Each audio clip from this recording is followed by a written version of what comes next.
Mm. Oh, my screen's black now. What did I do? No, you're there. I can see you. Okay. I do. So it's like, Oh my gosh, my pillow looks like Tracy Ellis Ross. Let me smooth these. Oh, don't listen to that, Kyle. We Oh yeah, we are love reforming Tracy Ellis Christian Ross now. and Yeah, her we know what eyes. the fuck. all right, because I ain't gonna stop my own bag. But it's something bad. No. But you know I'm with the shits with the commentary, but I'll give you a bravo, bravo, bravo. Bravo. Freeish. Just be like Freeish.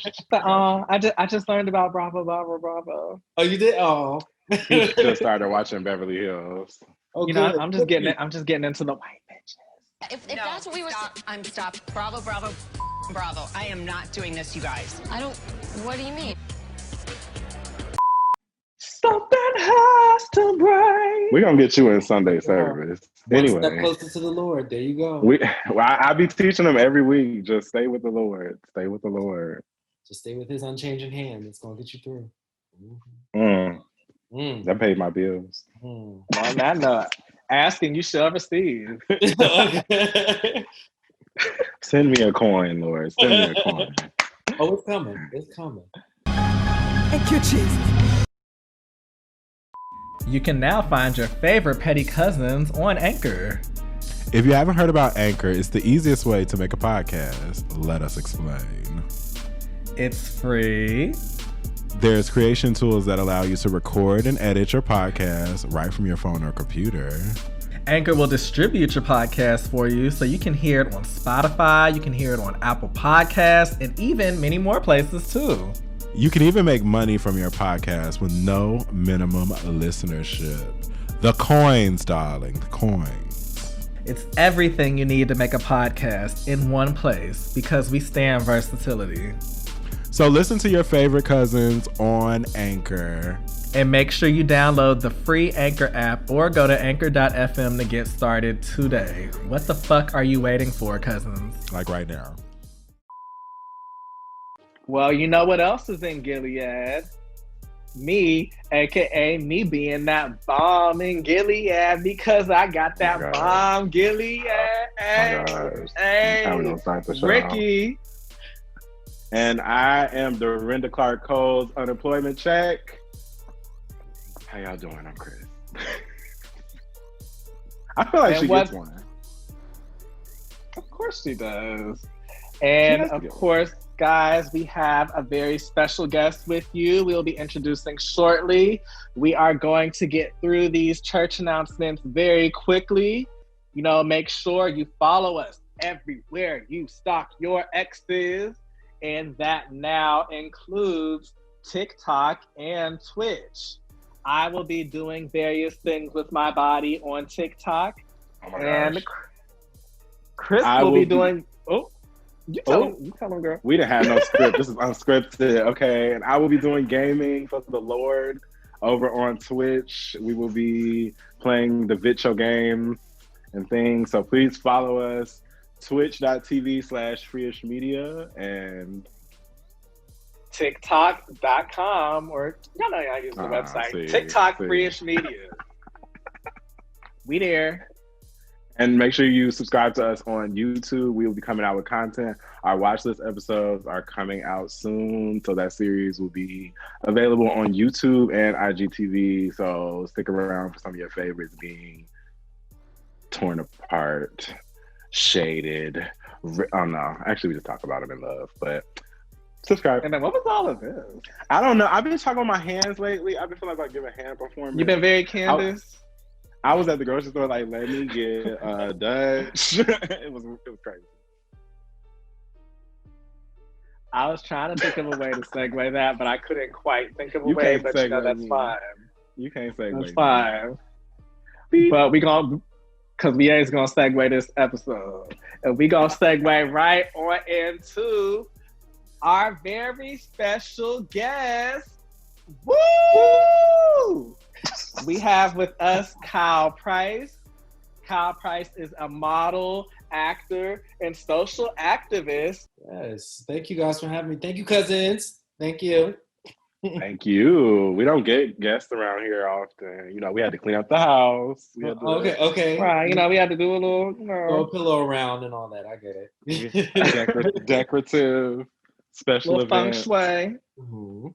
So, how are you doing during quarantine, During pandemic? quarantine. Yeah. Good. Actually, I'm being very productive during quarantine, getting back to work, getting myself together, leveling up, of course, all that Sierra jazz and stuff. But Who? Jesus, the shade I'm starts. out of my business. I'm out of my business. Because I knew that Meek Mill had a song called "His Levels to This Shit." Oh, okay. Oh, We don't know her either. Hey, yikes. Sorry. Go ahead. But yeah, I mean, everything's been good. We've been working. Working, just trying to get through the rest of the year. I got 3 more months, aka 20 more years in 2020 to get through. So Whew. we're Feels good. like it. This has been the longest decade ever, this 1 year. Yes. Yeah. She came in the door and just was like, we just gonna be here. 2020 is just gonna elongate herself. This is like the 19th month. Heard you. She came in and parked and barked. I'm telling you, real Mercedes girl shit. Oh, you ready for a twist, hey? But so we discovered you from Love at First Night. Mm-hmm. Like that iconic web. I thought it was a television show. So I'm one of those people that watch web series like they're actual like television shows because they're productions. They're put together just as productionally. So how was that? How was that experience? That experience, actually, it was life-changing for me. I mean, people throw around the word iconic a lot, but I feel like our show was one of the in my humble opinion, one of the best queer web series that have been out there because it was so nuanced and everything. And I was honored to be a part of it because the creator, Terry Torrington, he saw me in a previous web series that I was doing. He was like, oh, I have this idea for this show and you would be perfect for this role. And it ended up being Spencer, who's one of the main characters in the show. And I was like, oh, okay, yeah, I know this guy. I know a whole bunch of butch queens like him. So I'm like, okay, and in doing like, depicting this whole show and everything. But like over the course of our 3 seasons, I actually got to learn and grow and interact with like the fans and everybody on the cast, and we became like really, really good friends. And what made the show really good was that it was such an interactive experience. It was like the Gay Insecure, pretty much. And it was. I enjoyed every minute of that, and I'm sad that we're done now. But bigger and better things. We got to move on. I haven't seen the show. It's on YouTube now, called Love at First Night. So yeah, all links will be in the description. So don't ask him. Okay. All links will be in the description. So definitely, is there? I know. Go ahead, Ricky. Go ahead. I mean, well, I just had a couple questions about Love at First Night. I too stand Love at First Night. You got it. Okay. You got it. Fix your wig. As I like to, girl, she is fixed.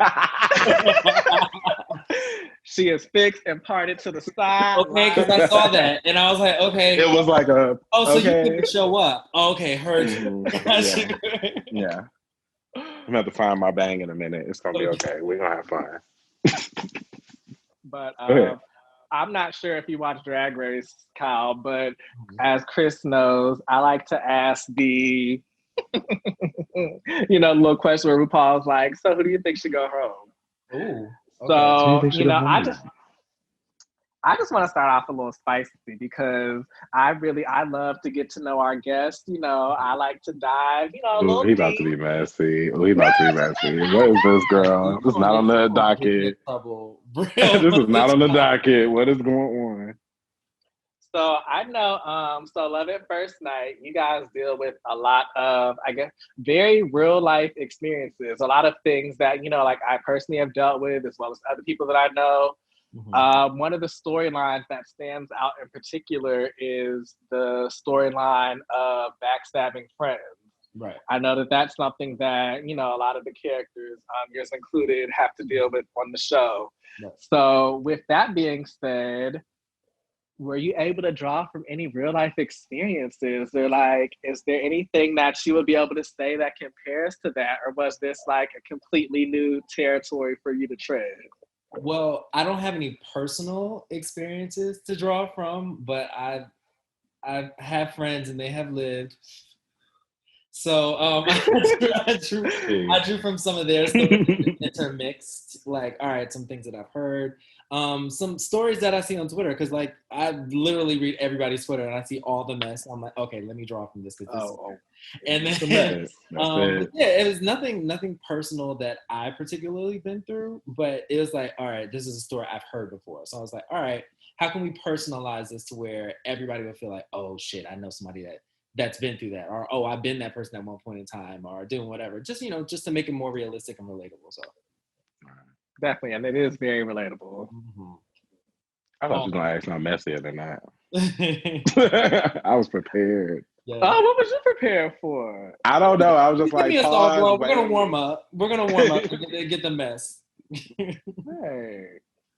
Don't make me crack open my wine. Oh my gosh, okay. No, this will not be that type of session. That's table talk. That's when table talk happens. Yeah. You got another question? Okay. Nah, I'm good for now, but I'll be back to swoop in a couple minutes. Okay, tag in. Let me get my Giselle notes together. Oh. Receipts. We'll get there.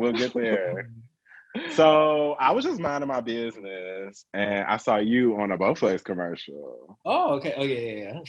How iconic is that? That was a moment. That was a moment. That was my first national campaign, and I was like, I'm standing for myself. Okay, I'm one of those, like, if I do something, I stand for myself because I'm like, I know the story of what it took to get to Bowflex. As you should. The testimony. I know what it took to get there. Like, I literally, I quit my job in 2018 to do all of this full time. Like, I hated my job. Like, a whole bunch of stuff was going on then. And I didn't know what I was going to do. But I was like, this ain't it. And I just need to invest in myself and just like full-fledged go out to it. Because actually Love at First Night encouraged me to do that. Because I'm like, okay, well, we're making this type of show and we're at this type of caliber. This is what we're capable of. Like, why not just invest in yourself and take the time to actually do it? So with that, I quit my job. I took my last paycheck and I moved to South Africa because I got signed to an agency out there. And we remember that. Flex. But we went out there and I discovered a whole bunch of stuff and I went like gung-ho for like a good 3 months and then came back, did the third season and came back to my agency. And I'm like, for the first like year, I was doing like e-commerce stuff and just like little stuff and like not getting no money off the time. Like I was getting money, but not like money, you know what I mean? Ain't no coin coming in, right? Right. So I'm like, all right, well, but I kept at it, because I know I'm like, all right, it's going to pay off. You just got to do your work, just stay focused and do whatever. So when Bowflex dropped, that was like, wow. Yeah, that was a combination. That was me. I said on the last day of my job, I was like, y'all gonna see me everywhere. Period. Everywhere.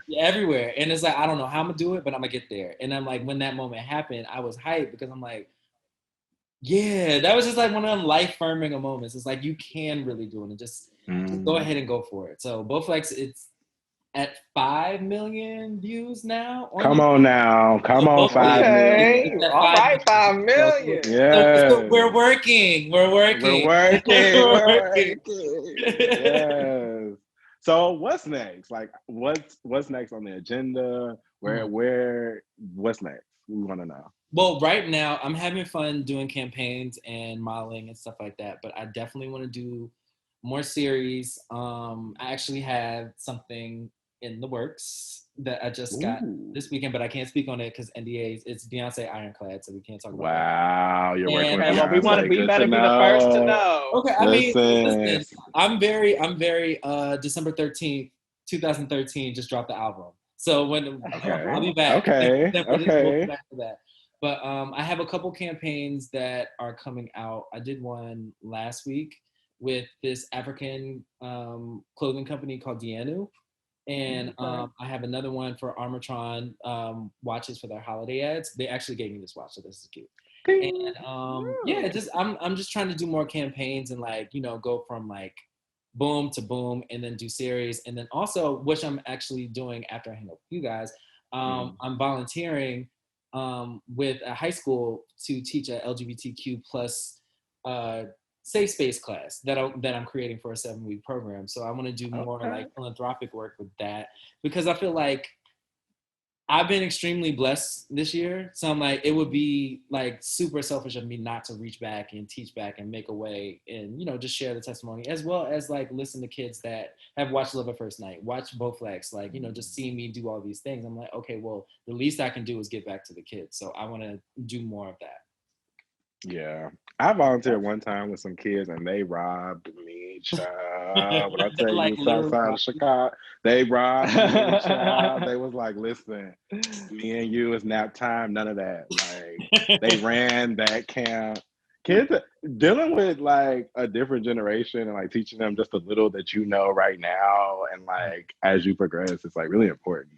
Yeah, because you really see that growth in them, and then you see that growth in yourself. Like, oh, I actually do know what I'm talking about. I do. I have gone through these things and can share these. Because I be feeling like, oh, I'm not that old, and then I be trying to relate to kids. I'm like, child, I don't have time for this.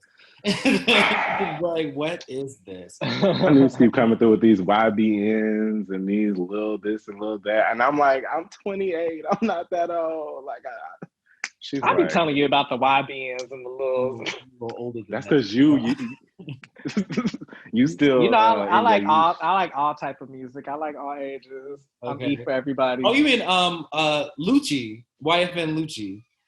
Are you talking about, right? Or one of them? The YFNs, the YBNs. I remember when the girls still called themselves the Hoochies, the Gucci's. I was like, child, I don't know. Yeah. Can you give me some Mary J. Blige? Okay. I'm fully. If it ain't a boob coming across my screen, okay. I don't know if I can really relate. I don't know. I'm fully in my auntie years, so I love a good auntie bop. I love an auntie bop. I love an auntie moment. A good calming, clean the house playlist just to get me through the day. Auntie bop go to? Aretha Franklin. Oh, that's great. That's great. I was thinking a little more Tamia. That's great. Okay, wait. So wait. What do we consider auntie? What do we consider auntie? What do we consider? We're of a particular. I feel like age. auntie is like 90s. Yeah, like a Tony Braxton. Okay, so like Mariah. Yeah, Mary J. Blige. Okay, Mary J. Blige's first 2 albums. Like, yeah. First 3. Ricky, okay, so y'all still a little bit too much in the past for me. I'm gonna go with some Tamia. Can't get enough. Okay. You stand. Can you do the step too? You say what? Can you do that step too that her and Great Ho were doing? Oh, okay, get up. I would, but it's not too much going on down here. Okay. We'll take your word for it. Real quarantine ready. Okay. Real quarantine. We can't get demonetized. Okay, so we're gonna transition into some hot topics real quick. We're gonna go into some mess. Okay. Pick a number between 1 and 4. 4. I'm tired of Gazelle.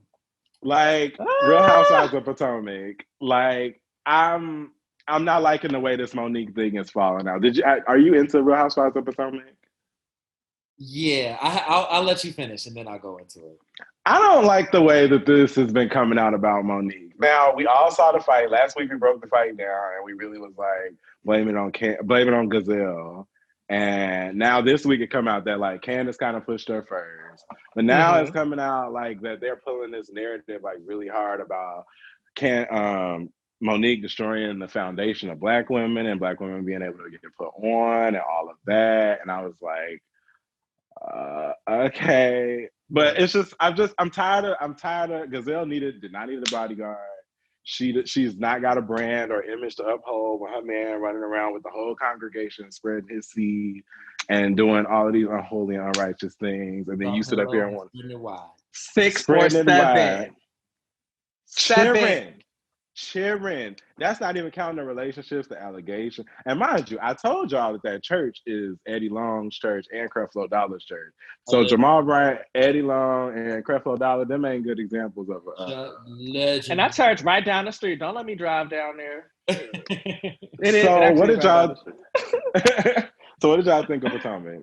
Let's get into this. Did you want to go first, Ricky? Sure. As far as my opinion, it is definitely very similar to Chris's. My whole thing was they've already been through this storyline of trying to make Monique this quote unquote angry Black woman. It's like the storyline didn't really jive the first time, kind of like it did this time, because it just didn't make sense. It was like, okay, like she got into it with Candace, but most viewers at this point, we've been watching reality TV for, since it's been out for like 20 years at this point. We've been watching it since we were literally like young kids. So I feel like a lot of the viewership are, I guess you could say, smart enough to be able to understand that, like, just because somebody gets into a fight doesn't mean that it's like a knock against the whole race of Black women. If anything, Candace, you going out of your way to call Monique ghetto and call her hood rat trash and this and that. She's a hood rat. Get that ghetto hood rat. Get that rat. Get that ghetto hood rat.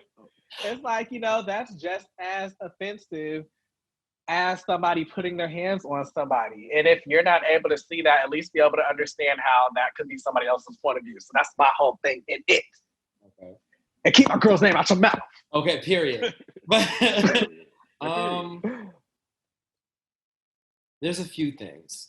Yes, let's unpack. They're dragging this fight to be much bigger than what it needs to be. First of all, Candace, if you're gonna pop off at the mouth, you have to understand there are consequences for your words.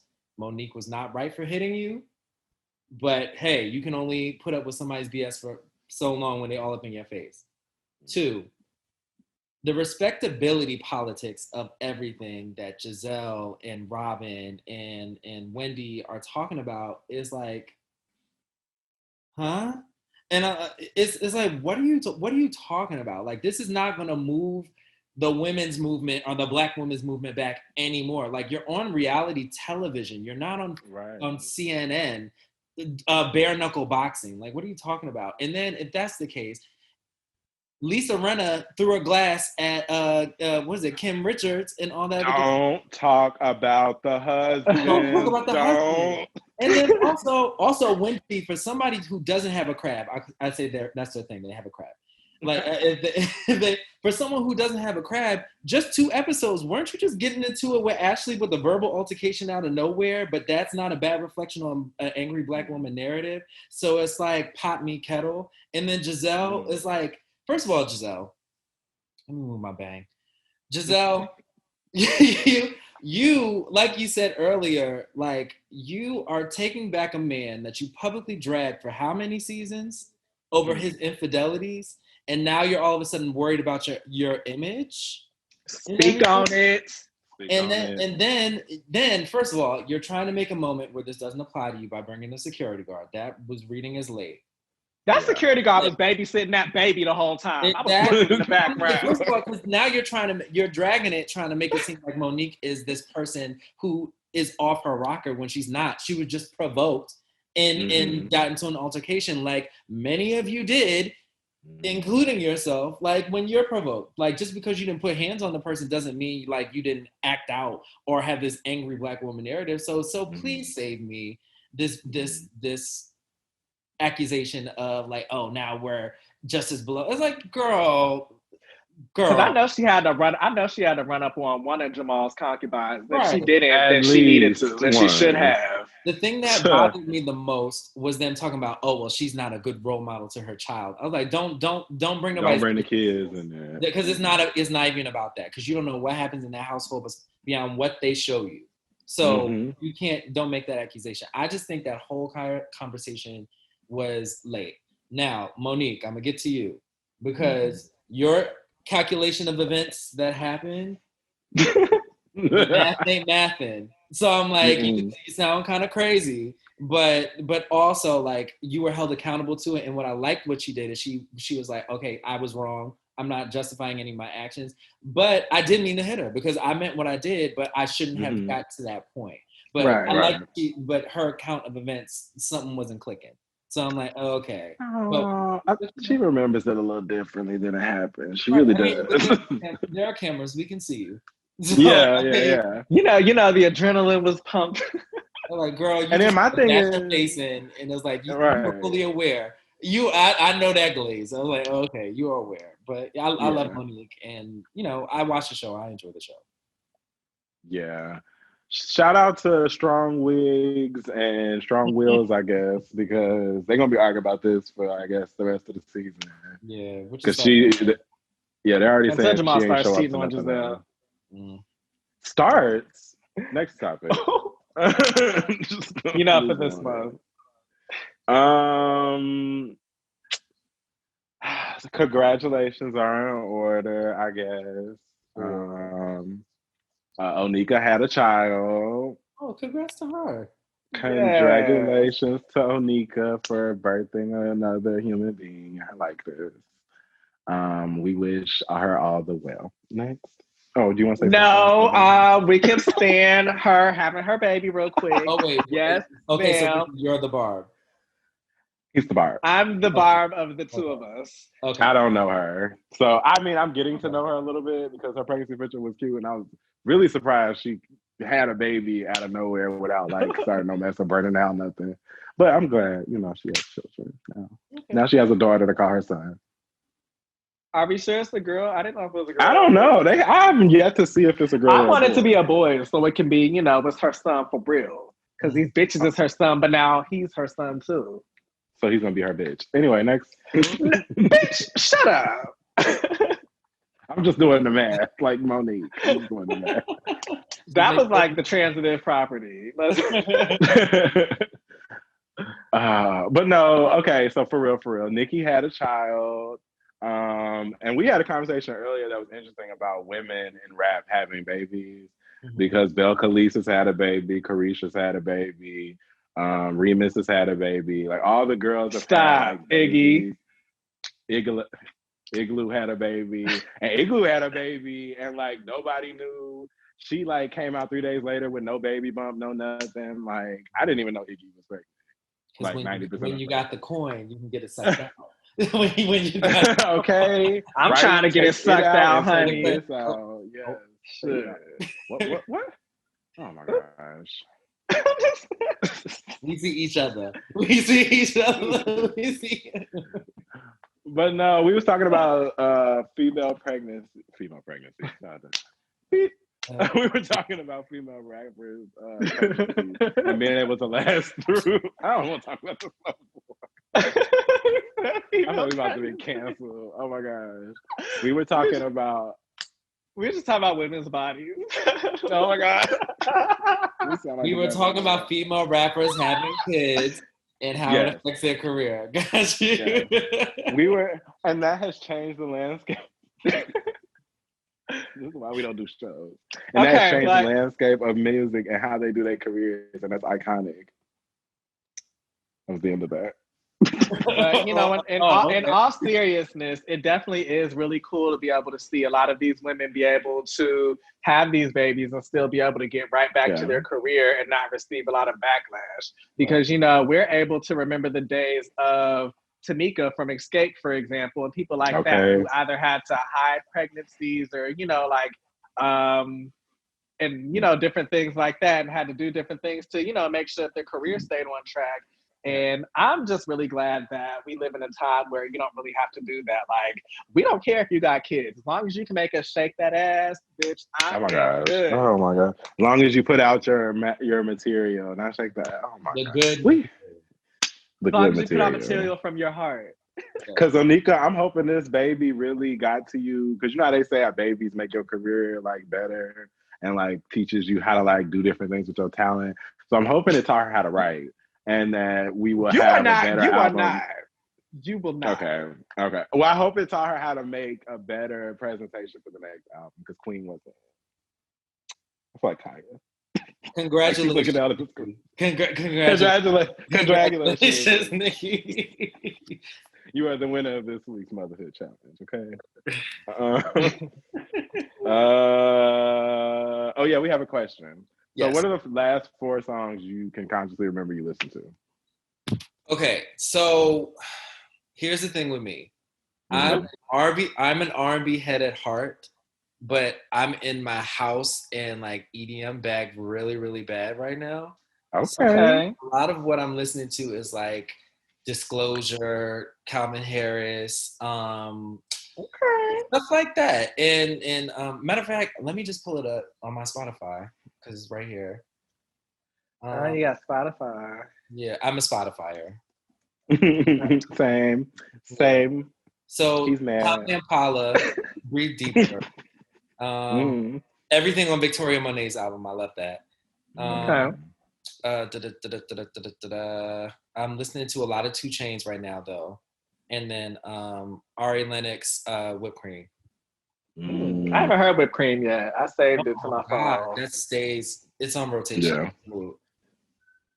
Oh, you heard Whipped Cream, Chris?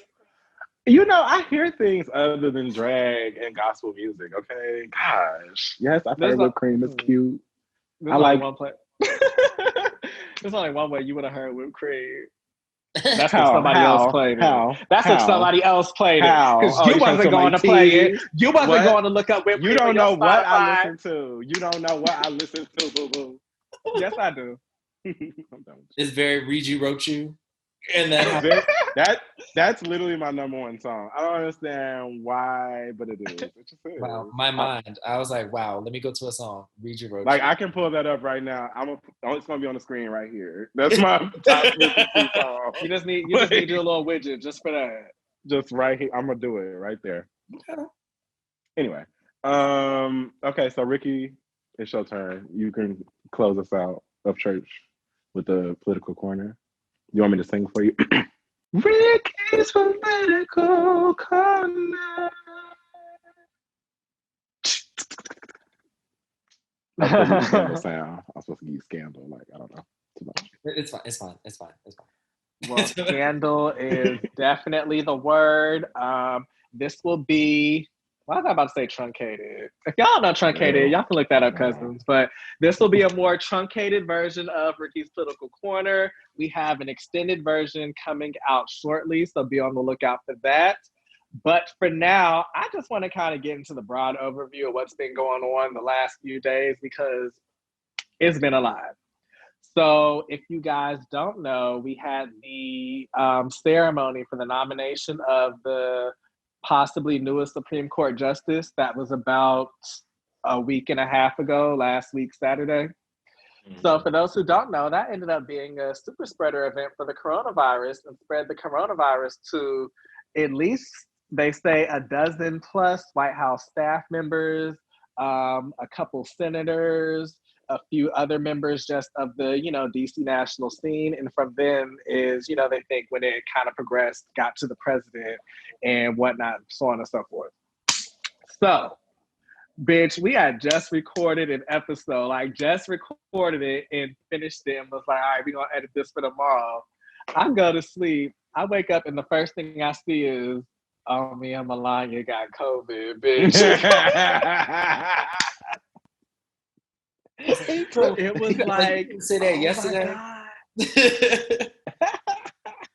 No, for real, because it was like, because first it came out that that Hope Hicks, it come out that she was COVID positive, and she's one of the president's closest aides. So it was one of those things where it was like, if anybody would have been up in his face, it would have been her. So when we had found that out last week Thursday, it really got to where it was like, So then that came out like late that Thursday night, Friday morning. So by the time Friday came, so did the jokes.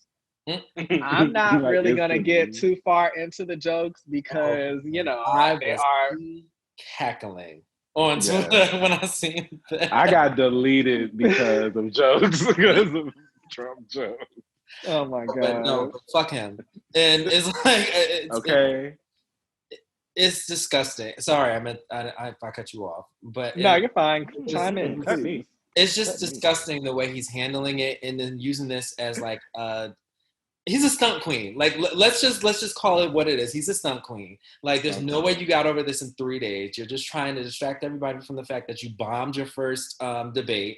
You're gonna bomb the second one, and you about to be out of here. Luckily, the COVID will take you. Let me not. Bravo.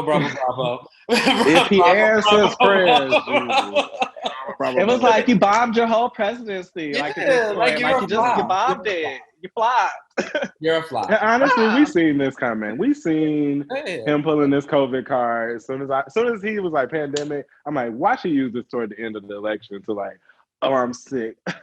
It's real, y'all. Y'all should stay with me. Because now I don't want your sick ass in the presidency. Because Biden was like, I'm COVID free, bitch. And Kamala said, period. Period. our results we posted at Biden and Kamala2020.com. I love a petty presidential candidate. But also sign that stimulus check before you check out, please. Please do, because you can send me. It's that song for me. Okay. I want it. I think it might be some new tea on that because I saw something pop up on my screen real quick. Oh wait, hold on. It's like now. Nancy, stop wearing them kitten heels to all your press conferences too. I'm tired of seeing them low riders coming down with them flow pants. I see you, Nancy. I'm tired of you. We already talked about you on the episode before, Nancy. Yikes. But yeah, definitely like between him and these photo ops, it's like they literally like none of them go well. Didn't go well back in June when you had held up the Bible after gassing all those protesters. It didn't go well on Saturday when you tried to ride through on the hermetically sealed SUV. Sealed from the outside, which means it's also sealed on the inside, which means those Secret Service members, I don't care if they have fucking masks on, they was just breathing. It's so it's very COVID in the car. And it's like, why you would risk people's lives like that? Like even your staff, why would you risk their lives just so you can have this procession around this hospital to prove that you're this super overcomer of COVID? Like that's grossly irresponsible and sends a terrible message to your followers as well as the rest of the world. Like you're not taking any of this seriously, especially after 210,000 plus people literally just died and were affected by it and don't have the access to the stuff that you have. Like get the fuck out of here. You can keep that. Though. Really. Took the words right out of my mouth, like Ursula. It makes no sense. Well, shout out to COVID. No, ain't no shout out. Because, and that was my other thing. I wanted to be like, yes, bitch, like everybody else. And I was also like, she still don't get it. I mean, I don't like her like that. But, like, you know. Like when in season 3 or 4 of Scandal, like, remember when we hated her? Oh, okay. Now you're that girl. Oh, okay. Yeah. She's very, but I'm she's telling y'all, like, ain't this shit been giving Scandal? Like, I'm not gonna say it, but you know when blank, and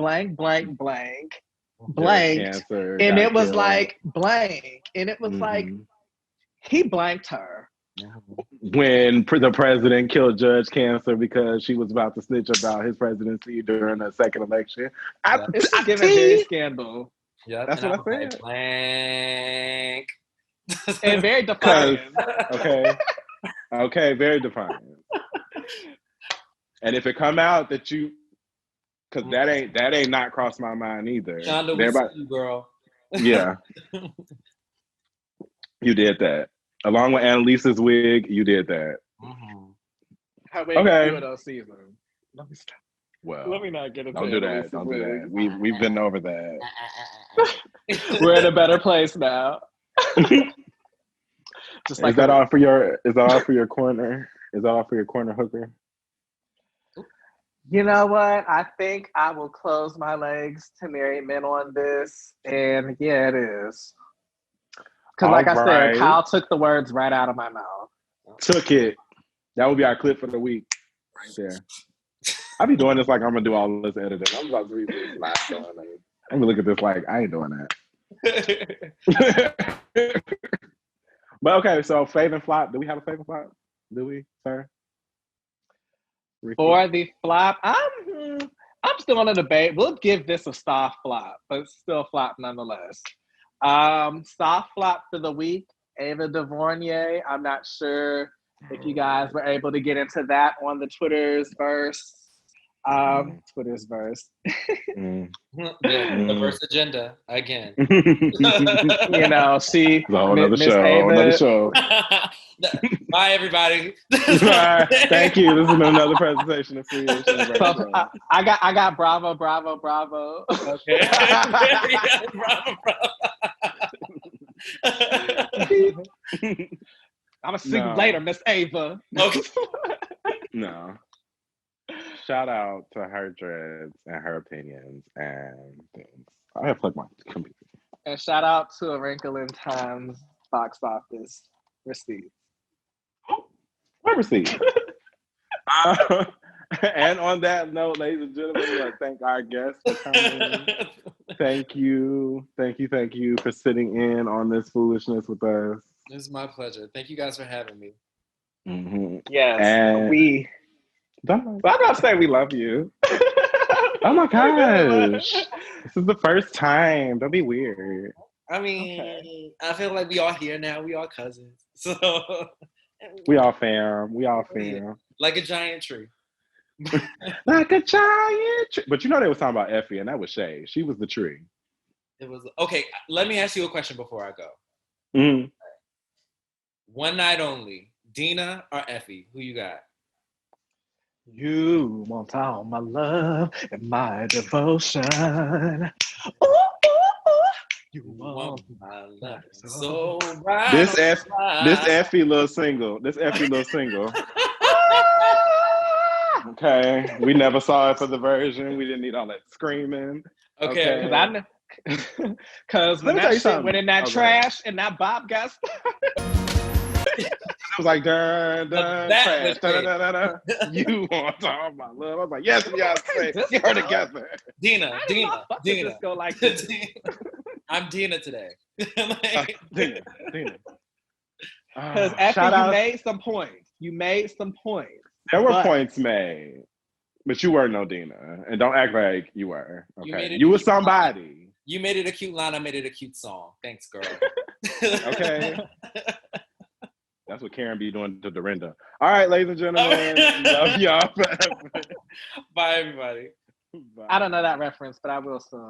We're gonna take you to Sunday school next episode. And scene. That was fun. That was good. Bravo. That should be the name of this episode.